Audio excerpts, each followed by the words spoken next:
अब बात करेंगे छत्तीसगढ़ के पूर्व डिप्टी सीएम टीएस सिंह देव की।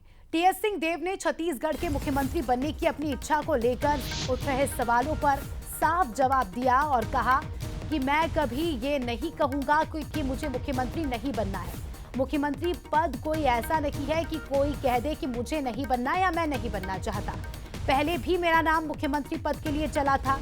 टीएस सिंह देव ने मीडिया द्वारा ढाई साल के मुद्दे पर कहा कि पहले भी मुझे कहा गया था कि ढाई साल का फॉर्मूला होगा और अब आने वाले समय में अगर पार्टी मुझे ये जिम्मेदारी देती है या अगर हमारी पार्टी जीतती है या कोई बड़ी जिम्मेदारी मिलती है या कोई भी जिम्मेदारी मिलती है तो मैं उसका पालन करूंगा और पार्टी के साथ खड़ा रहूंगा।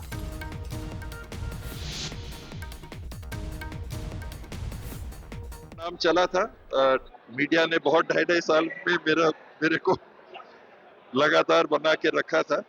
पार्टी का निर्णय जो होता है वो मैं ये कभी नहीं कहूंगा कि मुझे मुख्यमंत्री नहीं बनना है, पर आप ये कहोगे कि मुख्यमंत्री आप नहीं बनना चाहते हो, ऐसा कहो तो कौन कहेगा।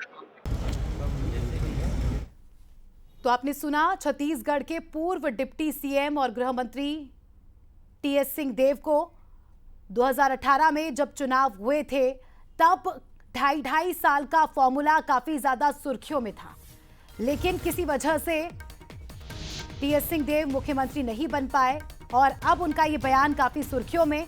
चलिए कुछ खास मेहमान जुड़ चुके हैं। बीजेपी से हमारे साथ अमित चिमनानी जी जुड़ चुके हैं, कांग्रेस से धनंजय सिंह ठाकुर जी जुड़ चुके हैं।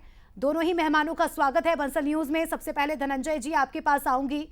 धनंजय जी, मुझे याद है कांग्रेस की सरकार जब थी तब भी टीएस सिंह देव ने भरे मंच से कई बार ये इच्छा जाहिर की मुख्यमंत्री बनने की।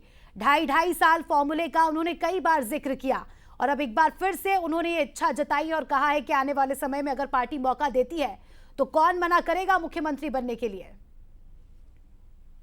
देखिए, निश्चित तौर पर सब जो राजनीति में जो शामिल है, चाहे किसी भी दल का व्यक्ति हो, कांग्रेस पार्टी का हो, भारतीय जनता पार्टी का हो या कोई अन्य दल का हो, जब राजनीति में हम शामिल है, राजनीतिक दल के हिस्सा है, तो स्वाभाविक बात है सभी की अपनी इच्छा होती है राजनीति में उच्च शिखर को प्राप्त करना, और इसमें गलत क्या है।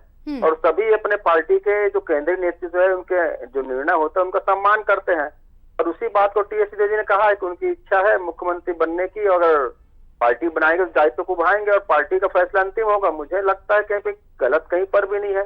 नहीं, लेकिन बीजेपी कहती है कि नेतृत्व का संघर्ष एक बार फिर से देखा जा रहा है, बीजेपी का ये कहना है। देखिए, भारतीय जनता पार्टी तो बताए अपना राष्ट्रीय अध्यक्ष क्यों नहीं बना पा रहे हैं, वहाँ नेतृत्व का संकट है, हमारे यहाँ तो नहीं है। और मैंने कहा ना, कोई भी राजनीतिक दल का व्यक्ति, अभी अमित चिमनानी जी हैं, उनसे पूछिएगा आप क्या उनको पार्टी में उच्च पद की कामना है कि नहीं है, होगी ना भाई, लेकिन पार्टी तय करेगा। तो भी यही बात कहेंगे, यही बात टीएस जी कर रहे हैं। भाई हर कोई चाहता है, भाई आप एंकर हैं, आज आप कल स्टेट ब्यूरो हेड बनना चाहेंगे, आपकी तमन्ना है भाई, वो तो आना भविष्य तय करता है ना। तो स्वाभाविक बात है, तरक्की चाहता है, ख्याति प्राप्त करना चाहते हैं लोग, सभी की इच्छा पूरी होनी चाहिए। हैं। बिल्कुल सही कह रहे हैं आप अमित चिमनानी जी। क्या कुछ कहेंगे आप टीएस सिंह देव की स्टेटमेंट पर? कोई नया स्टेटमेंट तो है नहीं। लगातार टीएस सिंहदेव जी और कांग्रेस के सभी नेता अपना अपना इच्छा जाहिर करते रहे हैं और उसके अलावा भी बहुत सी बातें हुई हैं, जैसे कि चरणदास महंत जी ने भी अपनी इच्छा जाहिर की और कहा कि सभी बाकी नेता अपने चमचों को संभाल के रखें। अमरजीत भगत जी का माइक छीन लिया गया। रविंद्र चौबे जी ने भूपेश बघेल जी का नाम लिया कि उनको नेतृत्व दिया जाए, तो दीपक बैद जी ने उन्हें मिलने का टाइम नहीं दिया, बाद में माफी मंगवाई।